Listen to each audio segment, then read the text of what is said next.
Hello and welcome to Breath of Light Reborn. My name is Khala Syslo and I have some great guests for us today. Jasmine Balin from one of our other shows on the Expanded and Understanding group is joining us today to talk about her boy Jax and how she wants to integrate him back into the house. And then we also have Brooke Denton today. She is a longtime client of mine. I very much enjoy working with her, and we have not only bridged the uh, the communication gap between her and her dog, but we also got her dog service trained throughout our time together. And she is also kind of currently going through what I like to consider like a mentorship program where we implement, we have a conversation, we implement dog training techniques over the phone or through virtual contact. And she's seen a lot of progress with that. And she also has a great story to tell today on her healing journey as well. So I can't wait to share today's show with you. The first thing I want to talk about is I know in our past shows we've talked about more of the self-healing and the relationship with self. However, one of my biggest passions is dog training. And the way that I got into dog training is quite the story. So I started out in the mental health industry. I was a mental health tech and a case manager for residential homes, and then eventually into the Houston psychiatric care in the hospitals. And so whenever I was working in the care homes, I wanted to bring in animals to help with the animal assisted therapies so that my consumers would have a way to communicate easily without feeling threatened or burdened. So animal assisted therapies was something that I really wanted to integrate into my programs with people with severe mental illness. However, I got kind of blocked on that on many different avenues. So I figured I'd go my own way and get a degree in dog training, figure out the correlation between human behavior and dog behavior and how we are actually not utilizing the dogs in the ways that we should, because they are our ultimate mirror of behavior. So, and we're called to the ones that are, that are drawn to us. They usually pick us because we have something that they need and we need something from them. So I'm really happy to have these ladies on to share what they need to share, as well as kind of bringing a little bit of light into why I got into dog training in the first place and the methodology that I have developed over the years. Over the past 7 years that I've been officially dog training, I have come up with my own methodology to be able to communicate with dogs in a way that is consistent, regardless of the level of training that they've had. So what I want to do now is I want to go ahead and bring in Jasmine if she's available. I'm going to look here and see if she's still in the room back there, and go ahead and pull her on. I'm here. We just Hi, came Jasmine. back in. Awesome. So glad that you're here. I have got to fix the background here. Give me just a second. Let me get some lighting.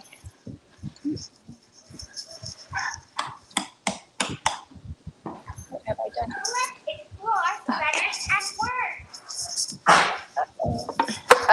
So Jasmine, tell us a little bit about your new pup or your old pup, the story behind the pup, and what you're kind of experiencing right now. That was an accident. Can you hear me? I can. Oh, okay. I accidentally got out of the camera. So Jax is almost 11 years old. Oh, wow. Okay. And it's my husband's dog. They've had him since he was a puppy. And I've only been around him maybe like 3 years. And I'm not a dog person. Oh, so what makes you not a dog person? What are you afraid of them? Have you had experiences? I think we were just always told they're just outside pets. Like, my grandparents never had any pets inside, and if I ever did have a pet, it was always just like a fish. Sure. I didn't have indoor cats or dogs. And then I've always been allergic to cats too. and Okay. So there's dog there's fur. always been layers to why you couldn't have them either in the house or whatever. So you're just not used to it. So what has No. this been like transitioning into having a pet, not only outside, but eventually inside? Um, it's interesting. Sorry, Chris is Hi, Chris. he had an accident right now, and Oh he no. held onto the leash, and Jax just went forward real quick, and Chris went flying with the leash, Oh and no. so That's not he's been fun, huh? no. But Were you guys in the backyard or in the front yard? we went to the front yard, but Jax Yeah. didn't. He wanted to. He didn't want to come inside. He wanted to just Yeah. mark the whole front yard. For sure. He's So being Jax has only been at the house for a territorial. short period, for sure. He's in a new spot. He's only been at the house now for what, 2 days, 3 days? Two 2 days? days. This is the second day, and This is we've the second day. had fleas. I've been dealing with the fleas. For sure. Did you do the Dawn dish soap? I did the Dawn, and I did that other oil soap, and I did apple cider vinegar, and Good. I don't know, I just also found one. I don't know if it was dead right now. I just knocked it off Yeah. outside. Yeah, for sure. If you haven't treated your yard, you definitely want to do that too, Yeah, because they do live in the grass. we're gonna spray the yard too. I know my husband did it yesterday, but Yeah. it looks like it's So gonna what's your rain. Yeah, that's difficult. Because Texas always likes to have a little bit of rain too. Yeah. So as soon as you treat the yard, it ends up getting washed away anyway. So some of the things that I like to use is like the Capstar pill to be able to get all of the fleas off and dead in the first go around, and then you can bring them inside with a other preventatives. So you can make your own uh, essential oils or however you want to do it, or you can do the drops. I don't like to use the chemicals, especially on the dogs, but I do use essential oils a lot on the dogs. I just double check to make sure that they're good for their skin and hair and all of that stuff, and make sure they won't burn the skin, and they are the true essential oils and not chemically made. Yeah, I do Young Living, Hmm. Awesome. and That's so fantastic. I have some, and I made a little bit of a spray with the vinegar and Hmm. some oils, and I've been spraying my couches and my rugs and my Awesome. bed. And if you do a little dish, like a shallow dish of Dawn dish soap, and put some water in it, you can put that on the floor and just make sure the dogs don't get it. Hmm. But if you put that on the floor, the fleas will jump in it and get trapped. So you'll be able to tell if, and Okay, they're drawn to it. The that's scent what of it is they're drawn to it. I wasn't. I know you sent me that, and you were trying to explain that to me, and I was like, I put the dog in a dish, but the dish is not. No, I was like, no, that I think she thinks I have a small dog. no, that's more for the fleas that come out of the carpet or that come through the doorway, so that they get trapped, so that they don't jump on the dog. Okay, Yeah. I'll try that. Awesome. So what other And things are you worried about with Jax as far as like integrating him into the house and stuff? I mean, he's made himself pretty comfortable already. Yeah, he seems pretty He's comfortable. he's not really. I don't know if I can turn the camera or show you. He's just hanging out. Oh, what a good boy. And Laying he's on got his his bed and little bed. everything. Yeah. Yeah, he's So what pretty. I would he's chill, man. He's a good listener. Here's Chris eating a Hi, pancake. Chris. Yay. Hi, Chris. So cute. So are you worried about Okay, Chris. anything when it comes to Jax? Oh, Mama. I I think it's the cleaning and the routine that was like hard for me. And For like sure. today, he woke me up early to go to the bathroom, and I'm not used to that. And then Mhm. uh, he's just staring at me while I'm in bed. And then like I'm about to make Chris breakfast, and Hmm. I find a flea that was still alive, and so I kind of dropped that. My sister took over, and I went. I went to take him another bath, and we were out there, and then I came in, and I had to take a bath. Right, It's right. just it's a lot of work, and It is a lot of work. we thought it'd be super just easy. Jax is gonna come in and. Well, it seems like some parts are really easy. So, for example, the integration into the house and accepting the kids and the other animals has been super simple, which a lot of times that's not the case. So that's a phenomenal integration. However, the other part that's not so comfortable is the fact that the dogs do come with maintenance and fleas, and sometimes that's a little bit more challenging depending on the circumstances that they've been in, right? So has Jax been to the vet yet? Hi, Chris. You want to say hi? To the vet for the fleas? No. Yeah. Not for the fleas. Okay. We didn't know he had fleas before that. Usually we get him groomed, and they didn't mention anything about it. And I know where he was staying at before, I know they have like the Orkin people go spray their house often. Yeah. So. A lot of times just that alone won't do it, because they can get them on their walks, and they can get them, from yard transfers and things like that.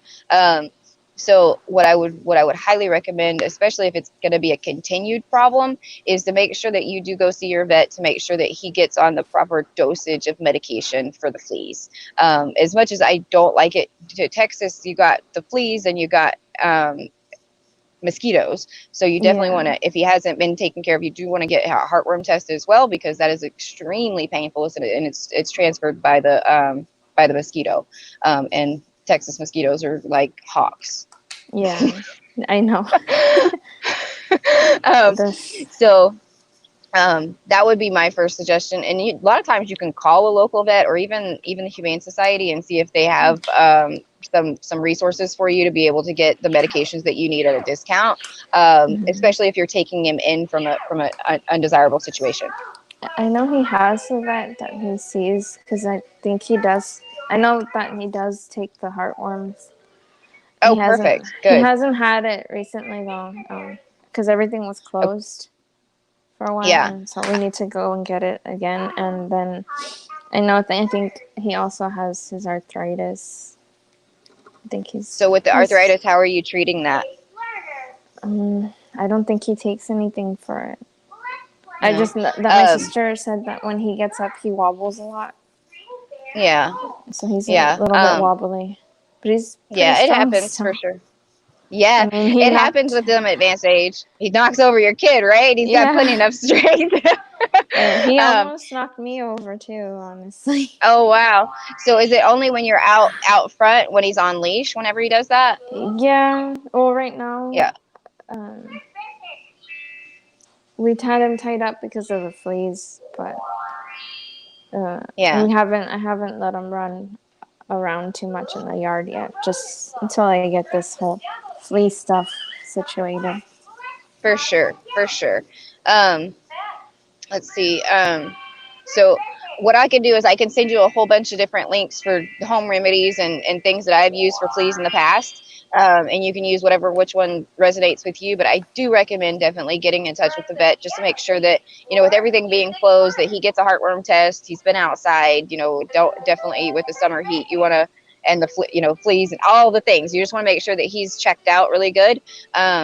Just like with anything else, you just want to make sure that he's good. And then, you can do whatever as far as like home remedies, like I do for Charlie, with his medications and stuff like that. Cause I don't like to have him on a whole lot. So I just maintain with the essential oils and things like that. Do you use like pet CBD? I do use pet CBD. I'm actually in the middle of making my own dog treats. So I'm going to be distributing those at some point, and kind of testing them out on Charlie and some of the other dogs that I work with. So there's definitely going to be some CBD treats coming out soon with me. But I do use CBD on a regular basis for both Charlie and myself. Yeah. I'm still learning about it, but Yeah. Did I'd you have like any to. questions? Um, I'm not sorry. Chris is That's throwing okay. all these toys at me and pressing all the buttons. And It's totally fine. he's acting like a little puppy right now. That's all right. And if you need to go with him, that's totally fine. I know you said you had a lot going on, and I can totally address anything in the private chat as well. If you need anything like that, and then yeah, that'll be great. I'm okay hanging out for now. Yeah, cool. All right. Um, So what I'm going to do is I'm going to bring on Brooke real quick, and I'm going to let you guys meet and tell a little bit about her story as well. Unless you have specific questions about the CBD or anything about Jax that you want to clear up now. Just get rid of the fleas. Just those fleas, man. And Like, maybe I know Brooke does a lot of stuff too. So let's see if she's got anything that she wants to add. So let's go ahead and pull her on. Sure. Hey, Brooke. Hey, can you hear me? We can hear you just fine. I'm going to check the comments real quick because I haven't had a chance to do that. I see that Layla is here. Hi, Layla. So glad to have you. Let's see. So cute. Oh, Lucinda's here. Hi, Lucinda. Love you guys. Hello, Joseph. Awesome. I am so glad to have you guys here. Let's see. Joseph, absolutely, you can ask a question. Let's see what you got. If you're still here. Hopefully he's still here. Hi. Okay. Look at there. He's so cute. He's so precious. So everybody, this is Brooke. Brooke is a longtime client of mine and friend, best friend actually. She's a really, really great friend of mine. We've learned a lot about each other over these past several years. Brooke, I don't even remember when we met. I think it was like 3 or 4 years ago. I don't know though. Yeah, around that time. Yeah, around that time. No. So why don't you go ahead and tell everybody how we met and your experience up to this point, and then we'll kind of dive. Oh, and also, do you have any suggestions on fleas? So at Walmart, there's an actual topical you can put on an animal, and it has cinnamon and vinegar in it, which is a natural remedy versus all the harsh things that could possibly burn your dog or do something that you may not want your dog to digest through their skin, because dogs do sweat differently than humans do. So you have to remember that when putting a flea treatment on your dog. So Walmart, it smells like cinnamon. It actually smells really good. So that's awesome. Something that you can try. It works for Athena great, and she goes everywhere with me. Perfect. So, speaking of Athena, let's introduce her. Bring her on. Okay, hold on. Let me show you how calm she's being right now. Oh my gosh. Girl. Mine too. Jackson's asleep. Like 100%. Oh yeah. Like Jackson's out. Look at Jackson. He's integrated very well. He's been at the house for 2 days.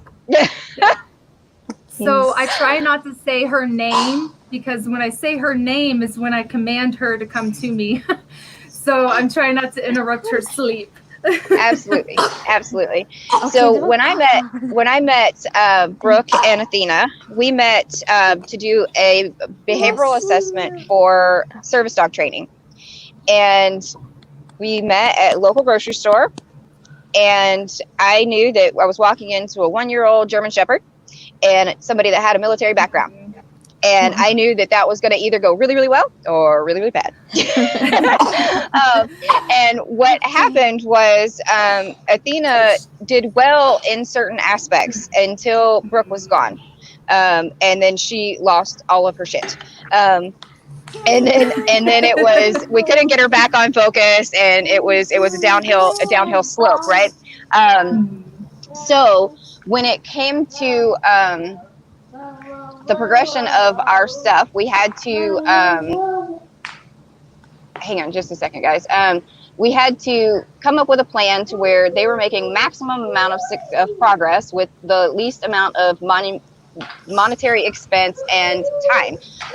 So we had to create a plan that would help Brooke be able to obtain her goals, but also get Athena into a space where she was good to serve. So, Brooke, if you don't mind, can you go ahead and tell me about that experience real quick while I look up something? Okay, so I met Miss. Well, I call her Kayla, so sorry. Yeah. And that's just how I've always known her. And I met her through ABC College. They had her name, and she had experience with service dogs. So I thought that to be the best for me. Um, an example of an experience that I went through with her is we went to Petco. No. And Athena saw me going into the bathroom and did not like that. And she went nuts. She started barking. And it was just like she was going crazy because she couldn't see exactly what I was doing. Like, she's very protective of me. The funny part is Athena was actually my husband's birthday present. So she wasn't even supposed to be mine. She took to me. Yeah. Can you guys still kind of hear me? Yep. Okay, cool. So Athena, when we went to HEB, and it's really cool because she's not getting up right now, and I'm very proud of her. She went completely nuts. I mean, I think she wanted to sniff everybody's butt. I mean, she just was like, what's going on? And we had been doing the basics with her, like, the sit, the stay, the commands that you would need to know as a service dog before you become a year old. It was just the other stuff. She's also learned how to watch my back, all those things that I need as a veteran. And she's actually caught me a couple of times from falling, believe it or not. Like, I didn't even teach her that. But she basically, it's been a crazy ride with her, but that is like my child. I love her, and I would do anything for her. A lot of that was me, not just her. A lot of my anxiety would come off on Athena, and when you told me that, I had to fix that. The minute I fixed that, she was like, okay, let's do this. Let's go. So it's been a wild ride. For sure. Give me just a second. So, Jasmine, can you hear me all right? Joseph asked, do you recommend tea tree for fleas? No, I do not. Tea tree oil is toxic to dogs and cats, for that matter. You can use tea tree oils in other ways, but do not use them for your dogs and cats. It is toxic. Is it safe to like mop with it around them? I would make sure that it is completely dry before you let them walk on it, so that they're not accidentally absorbing it into their paws or licking it. Okay. Like I mopped with it earlier. That's okay. I would wipe his paws off just in case. He wasn't really on the floor. He was laying on I have a steam mop, so it dries up quick. Perfect. And the essential oils that you do want to use for repel fleas is citronella, cedar, rosemary, peppermint, lemongrass, and lavender. What about like thieves? Because thieves has cinnamon, eucalyptus, rosemary, clove, and lemon. That sounds good, but that would be it's good. Like an all-in-one. Yeah, I would, if you have extra of the cedar, rosemary, peppermint, or the citronella, I would just add it to it. Just kind of have you a little bit extra oomph to and you can put it like in your vacuum bag so that whenever the fleas go in there, it kills them too. In the bottle I made, it was apple cider vinegar, and I put the citronella, lemongrass. Good, yeah. Eucalyptus, and I put a little bit of the thieves, not too much. Perfect. Because it had the rosemary, and I don't have rosemary, so and peppermint. Yes, that's totally fine. I didn't put tea tree in that one. Okay, good. Yeah, as far as the stuff that you use to mop the floor, it should be fine. Especially if you use the steam mop. It's the you just don't want it to get into absorbed in their paws. Put it directly on their skin. And like, don't want to necessarily put it in a diffuser if they're in the same room too, because it I can don't use agitate. it too much for like the air because I think it's also not good for kids. Right. So Awesome. I don't diffuse that one that much. That one's more for face and hair. Awesome. So, Brooke, when it came down to when you said that I told you about the anxiety and how your anxiety can slough off onto your dog and vice versa, what hit you the most about that? What was it in that conversation, and do you remember how it went? I was not happy with that conversation at all. Like, I actually was not liking Kayla at that point. Nope. But I did appreciate that she was honest and that, you know, she didn't just direct me in the wrong path, if that makes any sense. Right. I was also, you know, I'm a veteran and I was going down the wrong path anyways. It's the reason why I had Athena in the first place, because I couldn't even go in a grocery store without freaking out. So she was kind of there not only for me to teach her, but for her to teach me. And that's where that came in, was I needed to learn how to control my anxiety so I can learn from Athena. And yes, you do learn from your dogs. Absolutely. And if you don't learn from your dogs, then what are you doing? Right. So my anxiety level went way down. It was a journey. I wasn't always perfect, but I mean, it was amazing once my anxiety went down. And sometimes it goes up. It's not always the perfect match, but she will tell me, she will let me know. And it's gotten to the point where she's the one that said, "Hey mom, you need to go to the hospital. Hey mom, you've got cancer. Hey mom," you know, we're talking to each other back and forth now. Even if we get mad at each other, it's awesome. Right.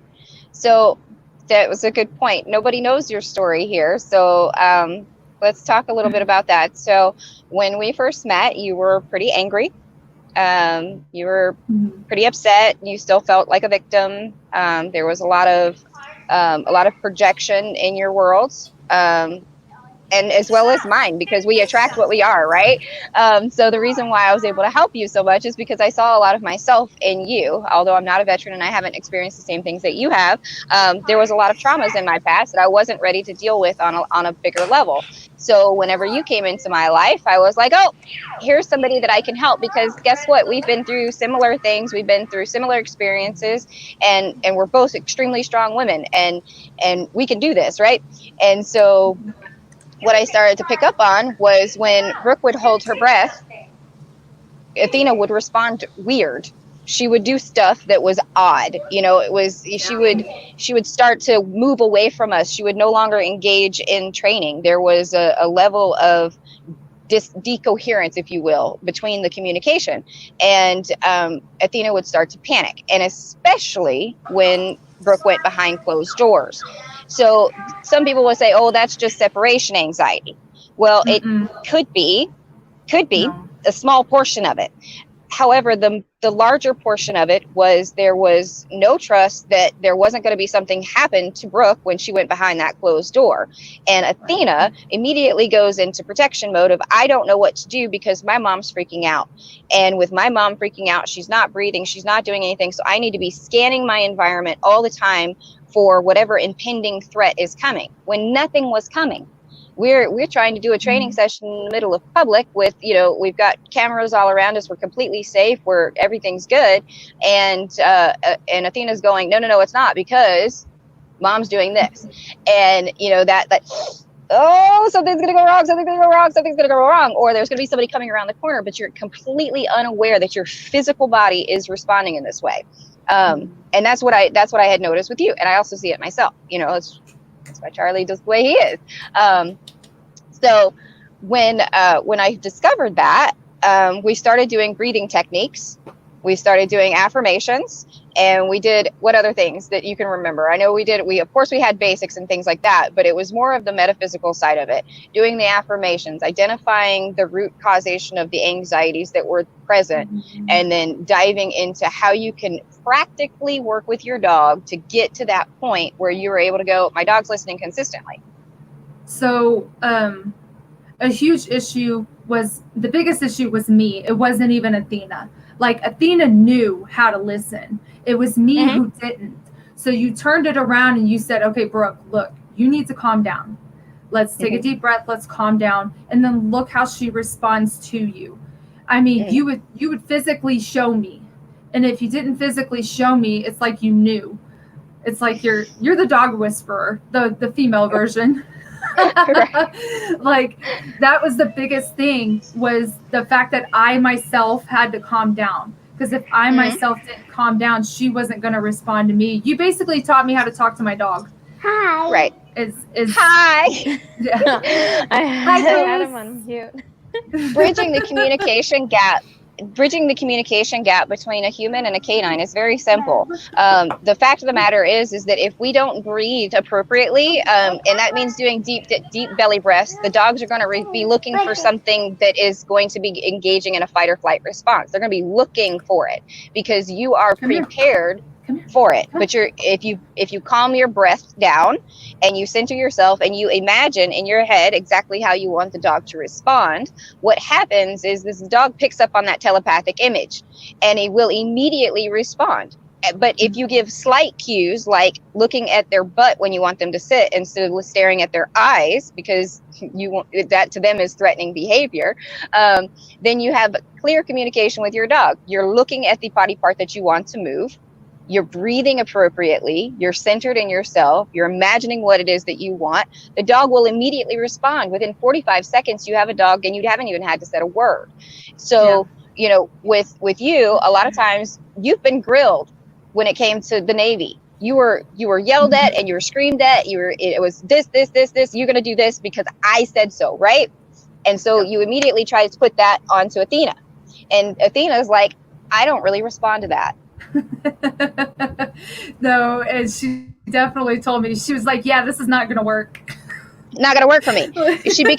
She became belligerent. She didn't listen consistently. She was, you would almost say argumentative, because she would bark back at you, you know, and give you that, you know, like that. Yeah. and people say dogs don't talk back. But the fact of the matter is they do. But the thing is that she was trying to communicate to you, was the way that you were communicating to her wasn't what she understood. So, so the way that dogs communicate is they learn this way: nose, eyes, ears. Okay. Hi, Willow. So glad that you've made it. So when dogs learn nose, eyes, ears, think about their development. You know, whenever they are first born, the only thing that they have open is their nose. That way that they can go to find the milk from their mama. So they snip over there, they get their milk, they get their nourishment, all's good, right? Well, then the eyes start to peek open and they start to see shadows and shapes and things. And then the ears will open and they start to hear.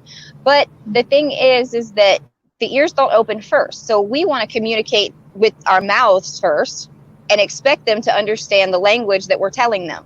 But really, we're just giving them a frequency. That is the only thing that we're giving them. And they're going to respond to that frequency. So if I'm like, sit, the dog's just going to learn to go, wah, wah, wah, wah, wah. Well, it's just the way that it is.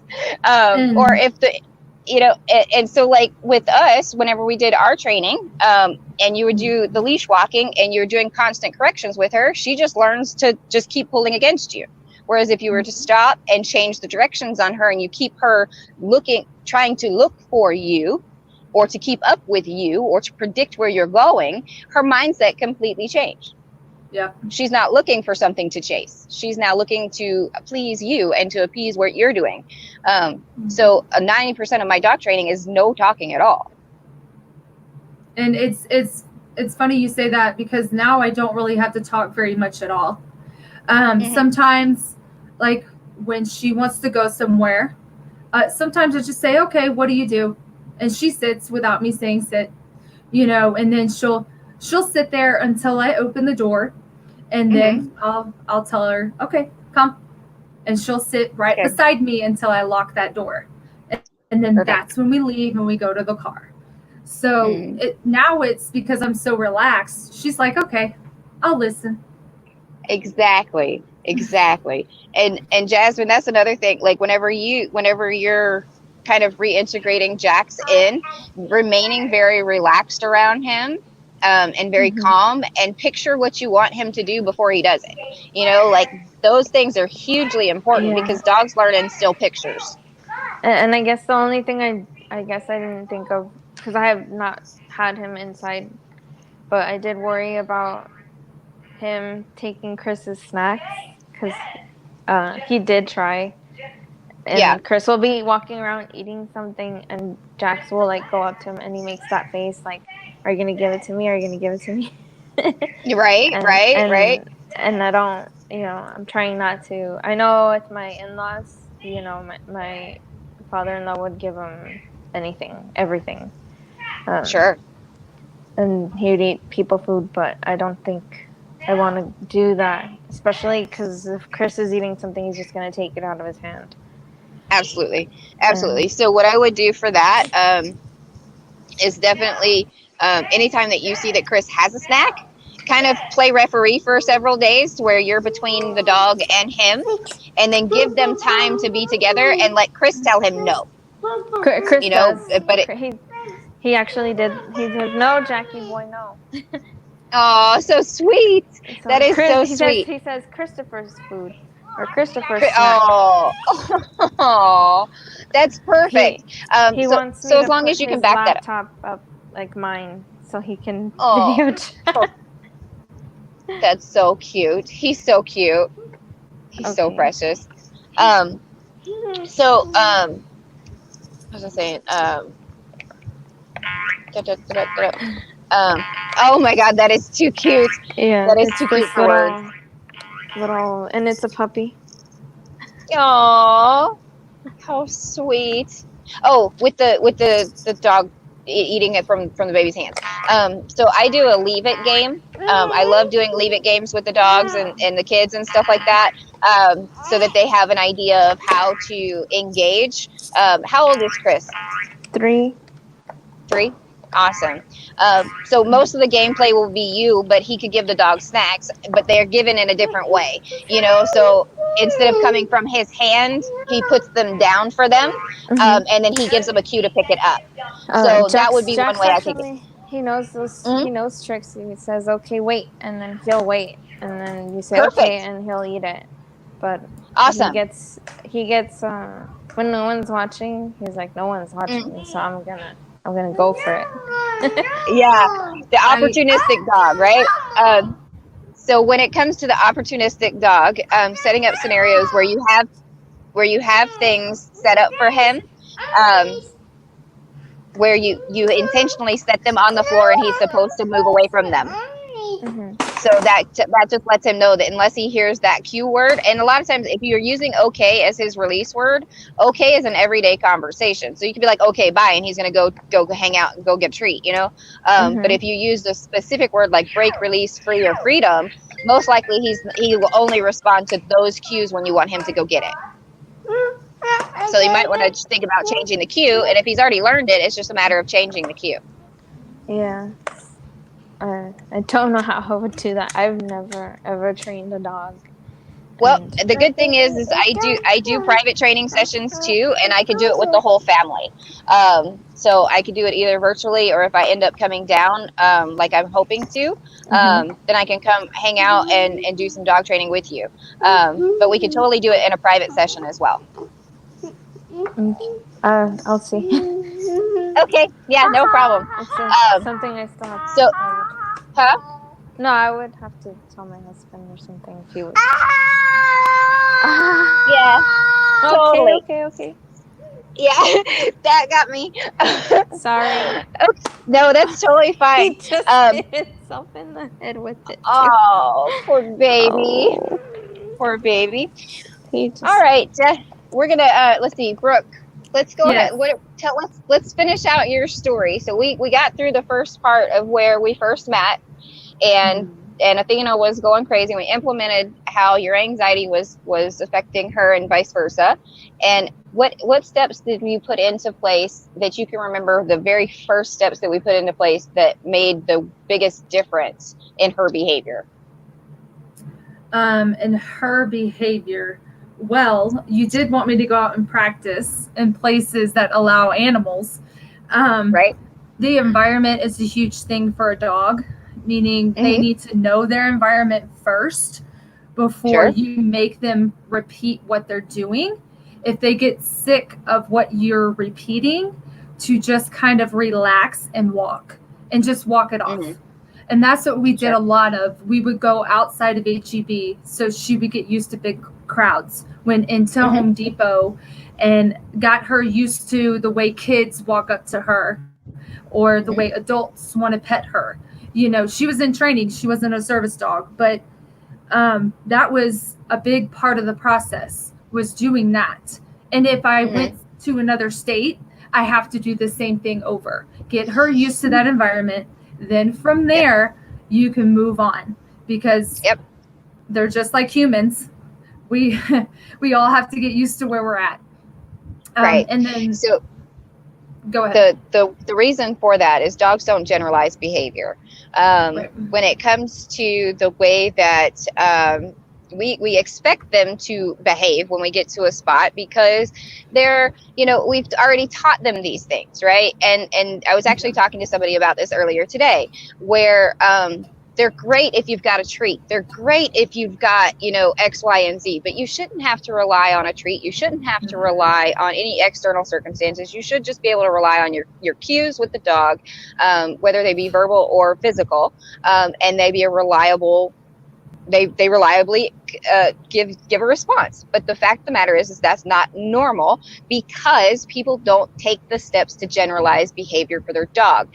We just expect that it be a thing, but they don't generalize at all. So what is applied inside of your house, as soon as you take it to the front yard, it's completely different. The dog acts like you don't even exist, or that they won't even take a treat from you. Oh my God, what has happened? You just inside, you were doing these things, and I take you out the front door and you act like you don't have a brain.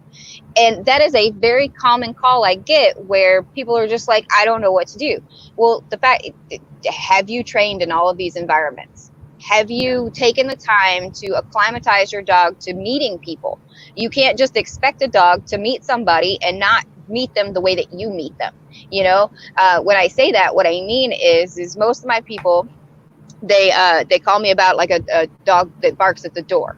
And the way that they open the door is, hey, how are you? And they're giving me a hug, and they're talking really loud, and they're pushing the dog down. And well, guess what? The dog learns through the mirroring behavior. They think that jumping up and putting their arms around you is the way that they're supposed to greet you, whereas it's not. You just haven't mirrored the behavior that you want them to use. That's why I say that there's mirroring techniques that I use, because our behavior will directly affect their behavior and vice versa.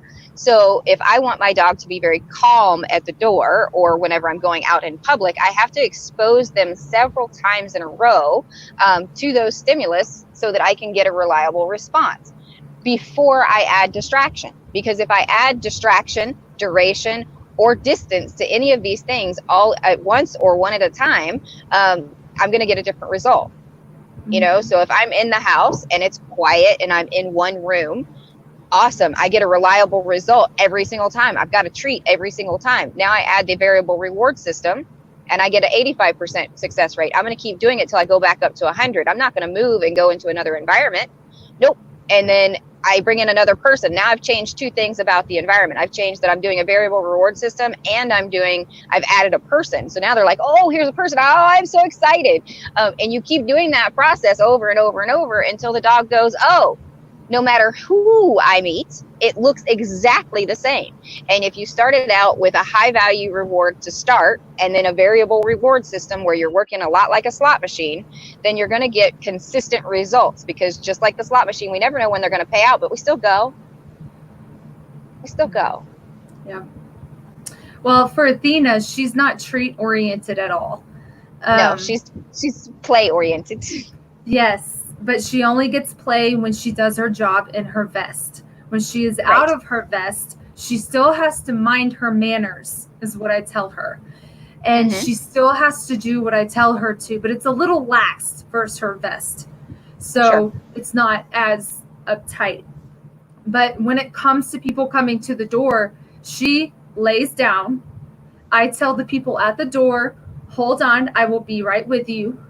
Mm-hmm. I make sure she's laying down. I tell her Mm-hmm. Platz, which is down in German.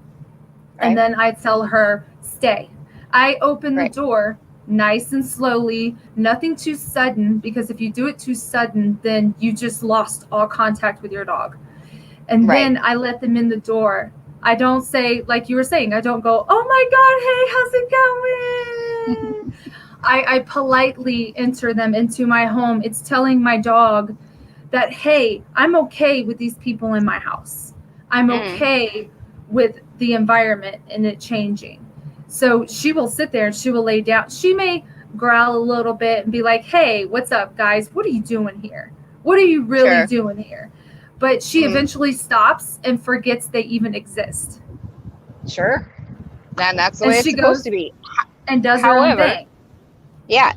But how many hours did you put into that? Not hours, years.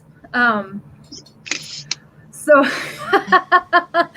24/7, 7 days a week for like 3 years of her life. And she's 5 years old. So Right. it's not overnight. It really isn't, because your dog is a little bit different in a sense of they don't really know what you want. They're only there to love. They're only there to serve you. And unless you teach them how to serve you, they do whatever they want. They just go nuts. So you have to teach them. Well, I mean, isn't that the same way that people are though? If you don't know the way to serve them, then they just go nuts. I mean, I mean, in a way, it could all be turned around the same way. Like if you can't figure out a way to serve somebody, and your goal is to serve them, and you can't figure it out, you're going to drive yourself nuts. And I've seen that in my personal relationships too, whereas like I want to be able to serve you, I want to be able to do this for you, I want to be able to do these things for you, but I can't, right? But with a dog, I can display the behavior, and I can get an immediate mirror. But can't I do the same thing with a human? I can't. Look at your transformation. I know, but dogs are so loyal too. They are. That's the other part not of always this. that loyal. Not always. But I think that's why they're considered our earth angels. That's why they're considered to be our greatest teachers, is because they are that loyal. If people were that loyal to people, we'd have a whole different world. Yeah. So I mean, that's true. That's why I do what I do, is to bridge the communication gap so that we can all be on the same plane. I speak telepathically to dogs. That's why they listen consistently to me. But I know how. It's to give the picture. It's not to give them a whole bunch of words. It's to give them a picture of what it is that you want. And I create that picture by drawing it for my clients and showing them that it's able to happen, because if I can do it with them, then they can do it with them. It's just a matter of changing your vibratory frequency. If you're vibrating in fear and anxiety, and I can't do this, and my dog won't do this, and you're putting those constructs on it, the dog will never do what you want them to do. They will always be stuck in those constructs. But if you're like, we are learning together, we are constantly evolving, we are constantly changing, and we're doing these things together, and we're enjoying the time. That's why we have dogs, is to enjoy them. We have enough stuff to stress about in this world, that we don't need to be stressing about our dog, the one that we asked to come into our life, and the one that we pay for to be in our lives, and we care for them in all of these ways, and we want them to have the best life possible. So if we're going to have the best life possible for them, we have to create the best life possible for us. And that means changing our vibratory frequency. And where the things that we can do are show up for our dog and be present in that moment. And that's the same thing that we can do for ourselves, is be present with yourself. So like another big call I got for, and I know a thing that Athena struggled with for a while, was leash walking. She wanted to pull ahead and forge ahead and jerk your arm off and all this kind of stuff. And she want to go every which direction, go this way, that way, this way, that way. I'm going to go back that way, or I see a dog and I want to pay attention to that dog. This is a major, major problem However, it has a very simple solution. Mhm. If you stop and do box breathing, just box breathing, count of 4 in, hold for 4, count of 4 out, hold for 4, repeat. Do that until you start to feel whole again. And the dog will start to automatically come back into you and pay attention to you. They're no longer going to be searching outside of you for all of these things that they're looking for, because what they're looking for is what made you turn to that different frequency that wasn't so good. Yeah. So I think the major thing that was for your story, Brooke, was to tell a different story and to also bring that presence back into your walk. Right? Remember, Well, you were yeah. doing a lot of talking to Athena whenever she was doing the poor things, and not feeding her whenever it was the right thing. So she got Yeah. confused because your words were feeding. It was giving Yeah. the energy that she wanted to be able to pull forward, right? So when we Mhm. stopped that and we turned it around and we said, no, we're going to take all of the vocals away, and you're only going to be able to give a positive interrupter, which for those of you that don't know, a positive interrupter is a nonverbal noise that you can make that gets your dog's attention without using their name, so that you don't extinguish the name if they're not reliable on it yet. So it's or a tongue click. So the use of the positive interrupter, so that if she got a little bit outside of your range, the got her to look back and she came back into that frequency, and then adding the breathing and then giving a verbal command only when she's doing the behavior that you want, not before the bad behavior starts. Yeah. Yeah, for I remember sure. that day. Well, yeah. And Athena's also, she's very smart. So when she was doing the pulling on the leash, I felt like she was trying to take control of the situation, and I wasn't about to have that. Yeah. She's not going to be in control. I'm in control, and she will listen to what I have to say.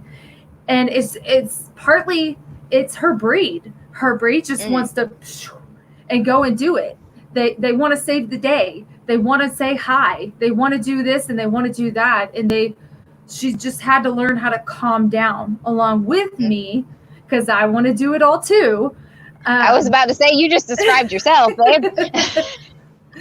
So like once we kind of got, face to face, now she starts looking at me. She's like, once she starts pulling, she's like, oh crap. Then she starts looking at me and she's like, oh mom, did I do right? And I'm like, Athena, sit. And she's like, okay, I'm sorry. Okay. Like she starts correcting herself. She's like, oh wait, like I messed up. She starts realizing what she's doing. And then instead of me getting mad with her, I'm like, okay, so what do we do? Like, you know what you're doing. And a lot of times I don't have to say anything anymore. Like snap of a finger, like you were saying. But she still does get excited when it comes to other dogs. But she's real good at backing off now. Good. When it comes to people and dogs. She'll be like, okay, I gotta wait. And then I'll say, okay, go ahead, be nice. Good. And she'll go and she'll sniff them. And it's funny because then she'll back off. She'll be like, okay, I'm done. Yeah. I'm done. I mean, whether I like it or not, people are going to come up to her and people are going to want to pet her. Kids are going to come and grab her. It's just how it is. I can't control other people. I have to control me and my dog and what she does. So if that happens, she knows how to back off. Literally, she will not go near anybody until I say so, until I tell her to. Right. Except you, because she absolutely just adores you. So she gets an automatic pass with me. I mean, that's just a given. She gets an automatic pass because she knows that when I'm around, she is to perform with me. I mean, it's a given. It's whatever.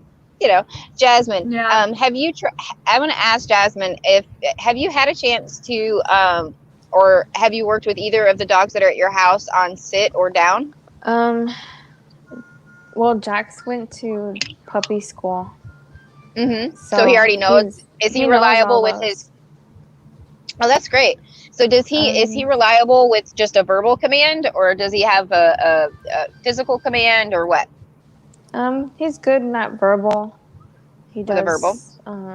He's pretty good. Like if I was telling him earlier, like don't go in there, he won't go in there. And Perfect.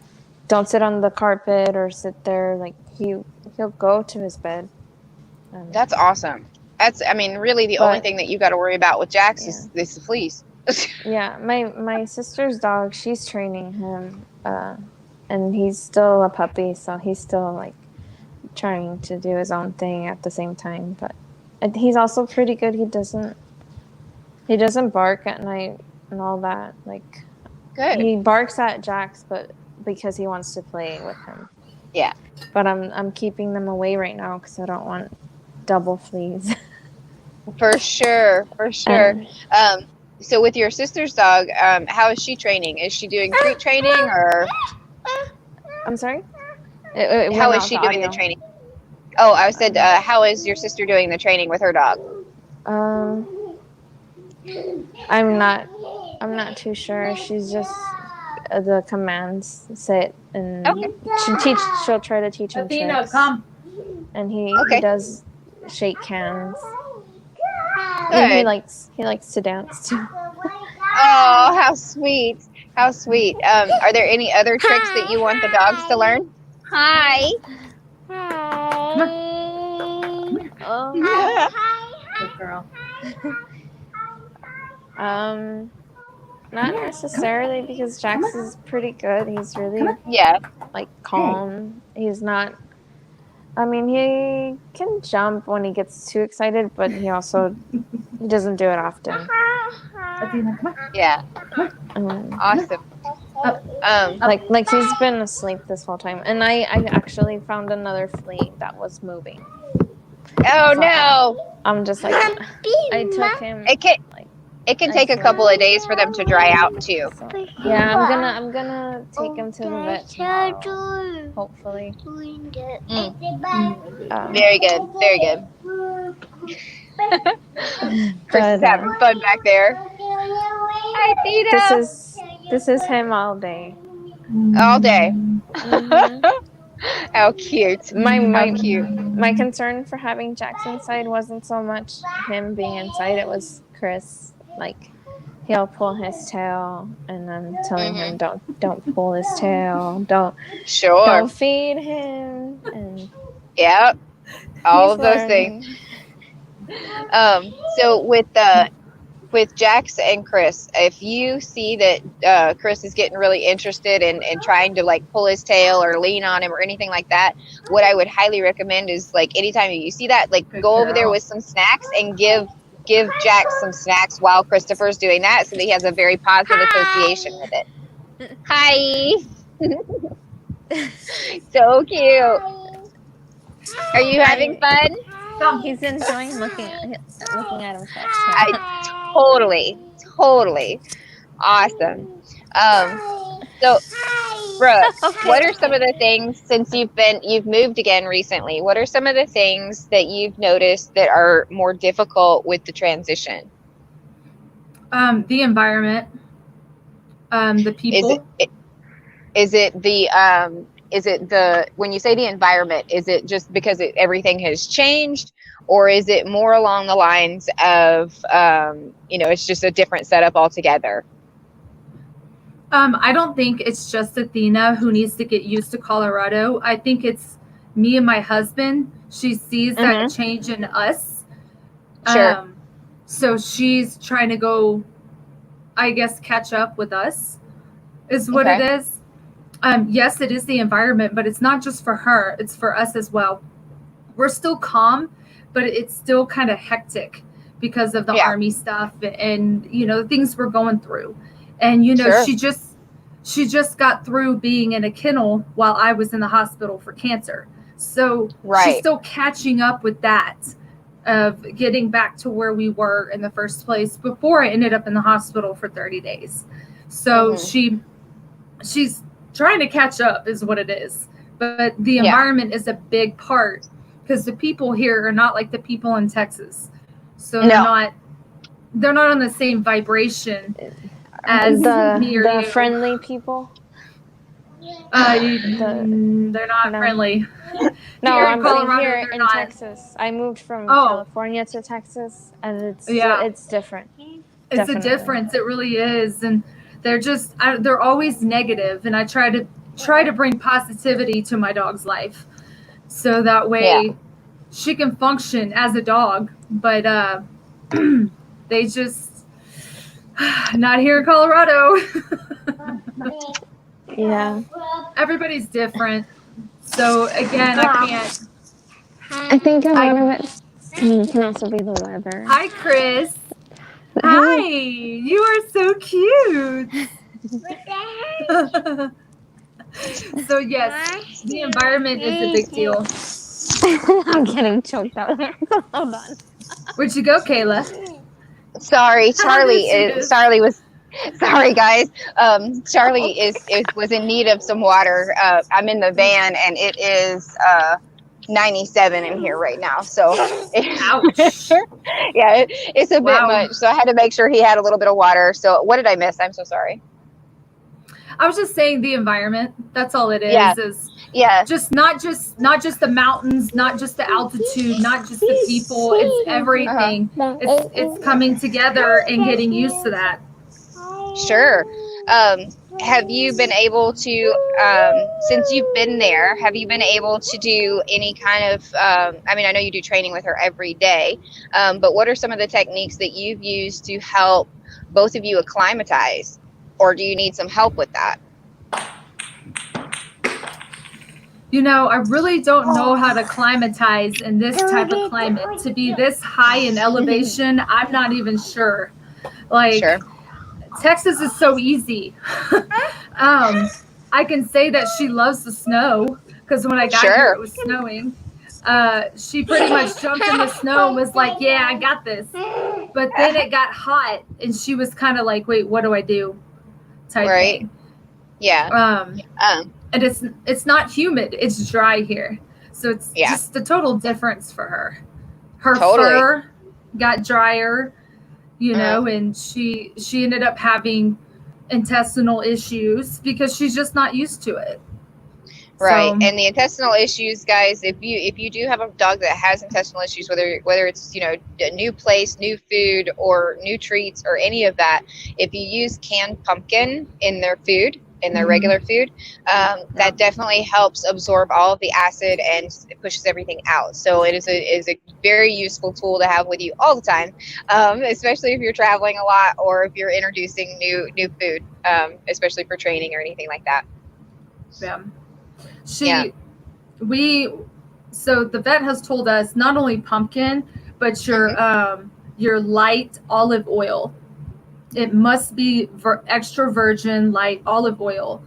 If you put that in their food and you mix it with wet food, it's also a form of a laxative for a dog. Yeah.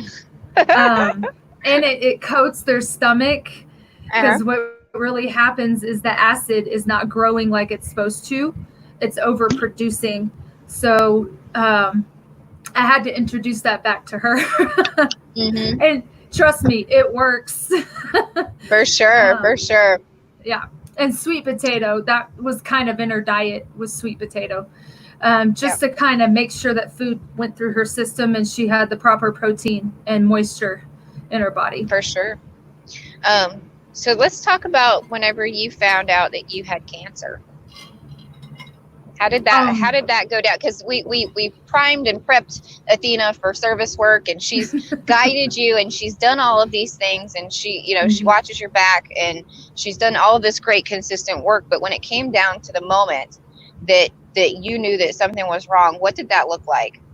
So I'm going to tell you right now, I didn't know something was wrong. I had no idea. I thought that I was constipated. I thought it was a normal human being thing. Or I was just getting sick, the flu, whatever. Athena started scratching at my leg consistently, and she did not stop. She did not stop because she was trying to tell me something. And that's not normal from when she will tell me when I'm anxious. When I'm anxious, she'll boot me on the leg or somewhere and say, hey, Mom, yo, hello, wake up. This time Mm-hmm. she was scratching me. Mom, there's something wrong. I need you to wake up. I need you to get out of bed. I need you to go to the ER. And Mm-hmm. immediately I listened and I went to the ER. I texted my dad. I said, Dad, I really need you to come and get me. Athena's doing something weird. I didn't even think I was sick. You know, Right. I was eating healthy everything, and because I listened to my dog saved my life. She literally Right. saved my life. I would have not been there the next day if it weren't for her. Mm-hmm. So it's super important you listen to your dog. I mean, super important because they're not stupid. They may not be able to Mm-hmm. talk, but they are not dumb in any way. And she was Right. literally telling me, Mom, she can't tell me that's what's wrong, but she could literally sniff that out that something was wrong.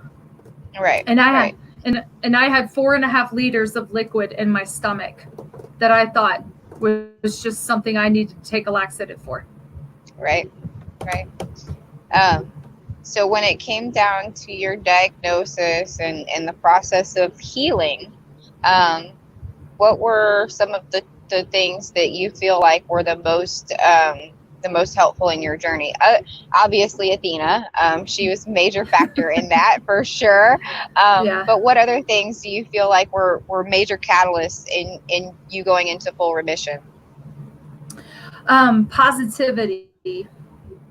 Yes, I know life is going to have negativity, but in the time and what I went through, and I went through non-Hodgkin's lymphoma for everybody, so they know there's lots of cancers out there.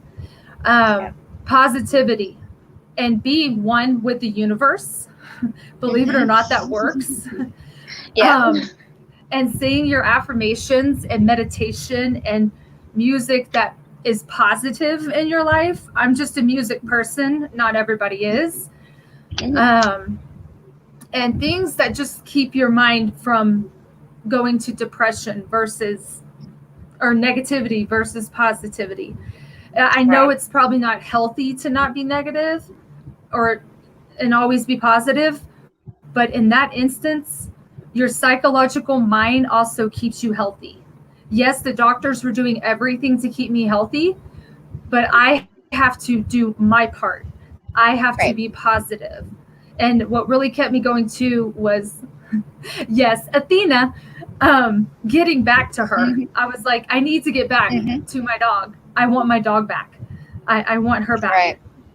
I want her back now. Immediately. Damon.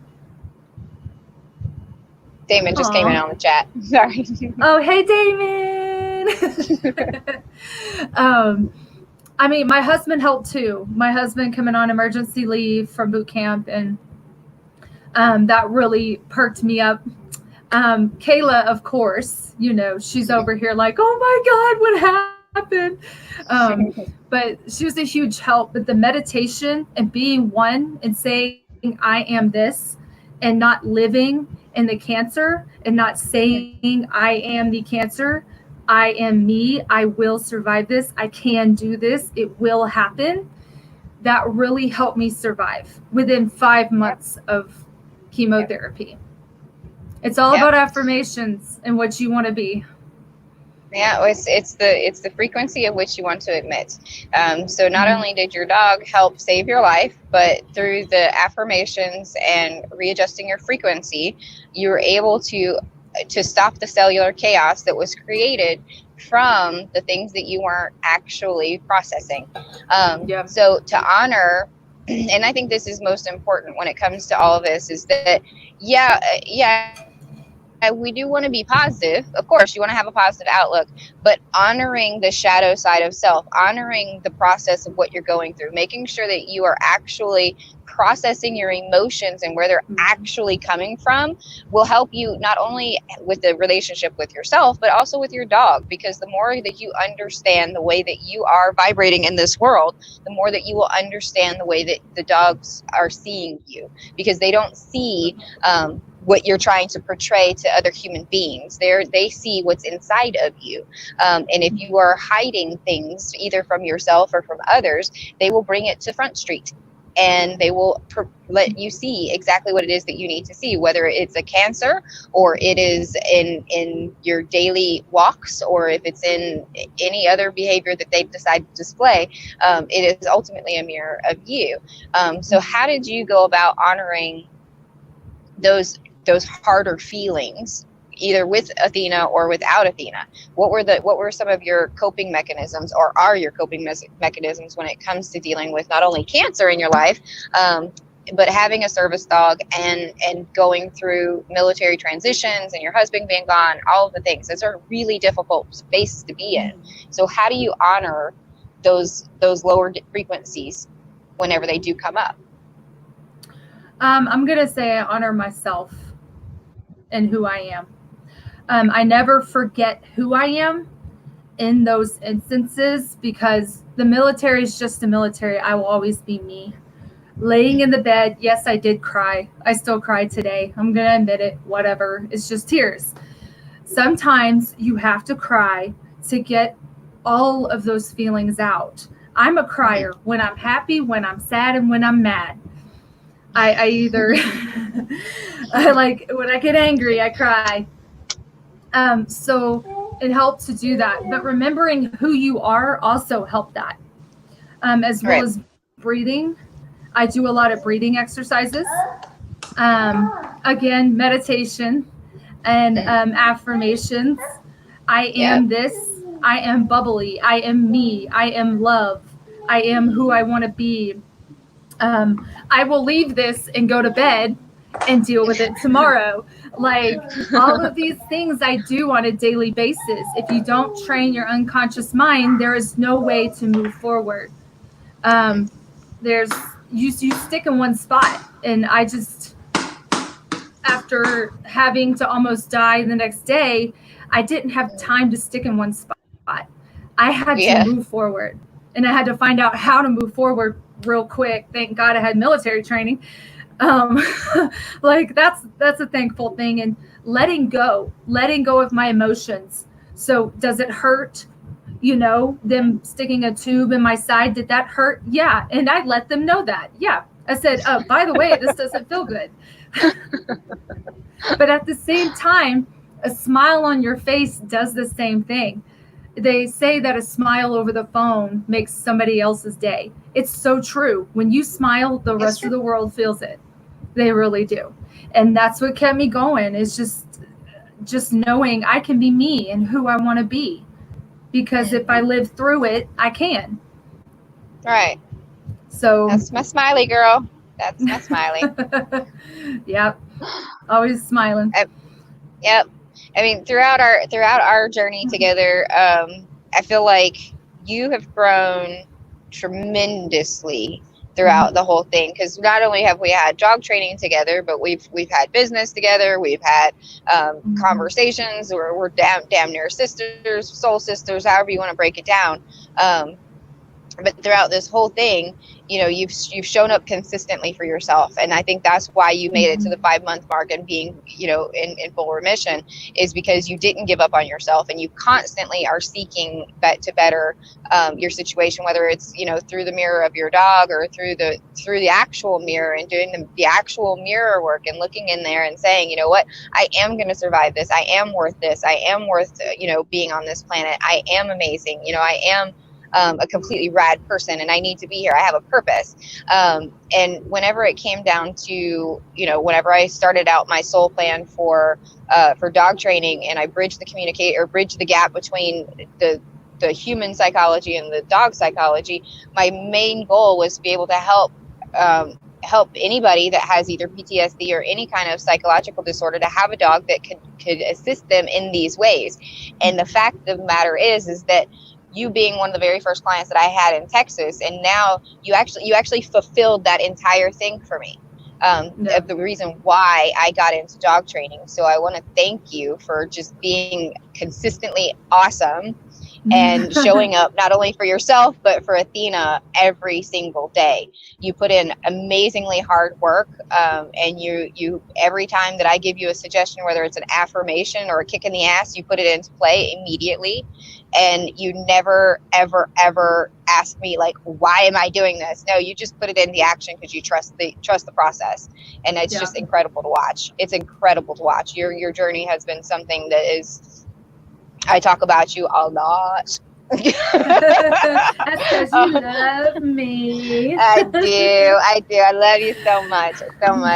So, ladies, do you guys have any other questions for me on any kind of dog behavior or how it all kind of connects? And if you're in the chat, if you have any questions, feel free to ask. I'm glad Damon's here. Damon and I are going to have a conversation later about some other things that we're going to add to the channel, hopefully.